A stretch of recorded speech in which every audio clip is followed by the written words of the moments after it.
શ્રેય પ્રભાકર છે. આઈપીઆરનો સ્ટોલ છે અને હું સેન્ટ ઝેવિયર્સ કોલેજમાં ભણું છું અને હું અહીંયા વોલેન્ટિયર છું. આ એક પ્રોટોટાઇપ મોડેલ છે જેનું અત્યારે સમજાવી રહ્યો છું. અને તમે ન્યુક્લિયર ફ્યુઝન રિએક્ટર તરીકે એક ગણી શકો છો, જેની અંદર એક પરમાણુ પ્રક્રિયા થઈ રહી છે. આની અંદર આપણે હાઇડ્રોજન એટમના આઇસોટોપ્સ યુઝ કરીએ છીએ, જેનું નામ છે ડ્યુટેરિયમ અને ટ્રિશિયમ.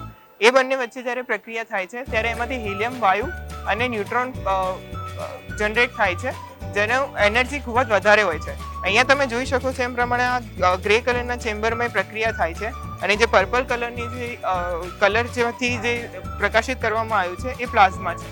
એ પ્લાઝમા જે છે ખૂબ જ ગરમ હોય છે. એનું તાપમાન કદાચથી 150 મિલિયન ડિગ્રી સેલ્સિયસ જેટલું હોય છે, જેથી તેને આ ઇલેક્ટ્રોમેગ્નેટ્સના કારણની મદદથી કન્ફાઇન કરવામાં આવે છે.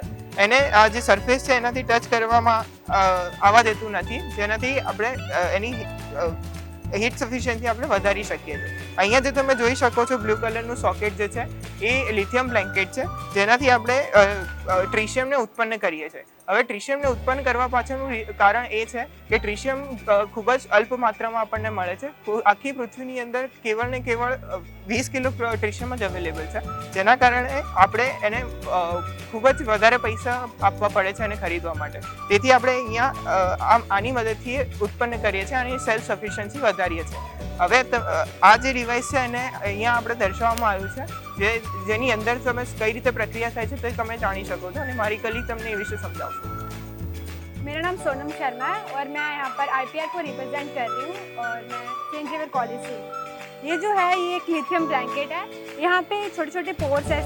यहाँ पे एक लिथियम टाइटेनेट बीड्स है जिसको हम लिथियम टाइटेनेट बीड्स बोलते हैं. इसमें छोटे छोटे पोर्स होते हैं. यहाँ पे जो न्यूक्लियर फ्यूजन से जो न्यूट्रॉन्स प्रोड्यूस हो रहे हैं वो सामने से हिट करते हैं और ट्रिशियम को प्रोड्यूस करते हैं, जो कि फाइन पोर्स की वजह से जो ट्रिशियम है उसमें ट्रैप हो जाता है.